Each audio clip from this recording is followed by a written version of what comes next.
Ogu kakanadiet na sige. Ogu kakanadiet na sige. Washe from Pudem Fowl. Washe from Pudem Fowl. Oh, Babylon Fairy Meta when you are booming. Oh, for Superman ever na munge. Wagoni come off of Frugunge. Oh, Wagoni come off of Frugunge. What you put any was from Ponge. Oh, she was any was from Ponge. Rather, she will for Jojo, yes, Gaboting. Rather, she for Jojo, yes, I grab it. Rather, go for Fanos and so much more champion. Rather, go for Fanos and so much more champion. Oh, just got some mind at Jacu. Oh, just got some mind at Jacu. Champion of Uncle Fro. Champion of Uncle Fro. Sadi from Pudem Fowl. Sadi from Pudem Fowl. Open in area. Open in area. And you are one rich more champion. And you are one rich more champion. What have been saying at Jacu? Oh, you have been saying at Jacu. And Ranch Penny see was one more point my boyfriend announcement. And Ranch Penny see was one more watching my boyfriend announcement. Or what I guess a return much more champion. Oh, what I guess a better much more champion. Oh, Flamania Crescent announcement. Oh, Flamania Crescent announcement. What have you Crescent announcement?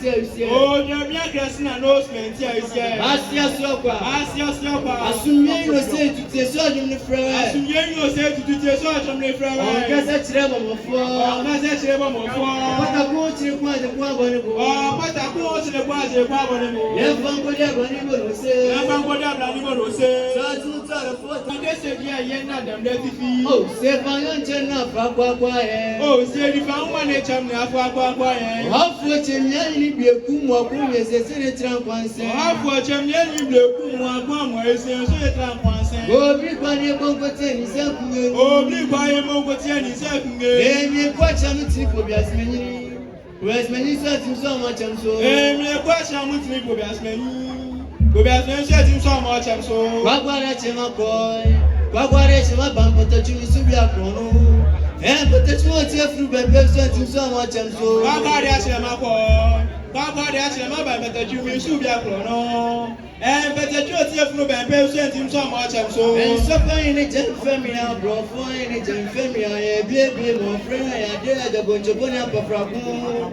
I read every setting so much I'm so. And so far in a gen family, bro, for in a gen family, I be more friend, why I did the Bonjabona Paprago. And you don't feel the person so much I'm so. Jackie Bob John Flower. And Jackie Bob John Flower. Sadi from Pudem Fowl. Sadi from Pudem Fowl. Oh, Sadi for Gunyagwasing. Oh, Sadi for Gunyagwasing. Oh, present in every age.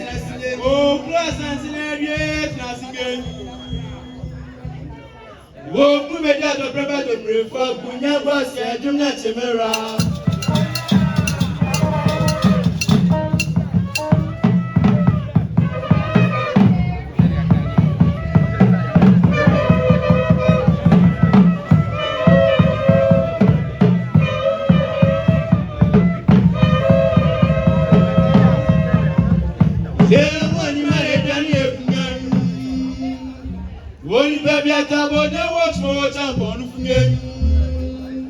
Woni baby akumi abo ni eja ni wa o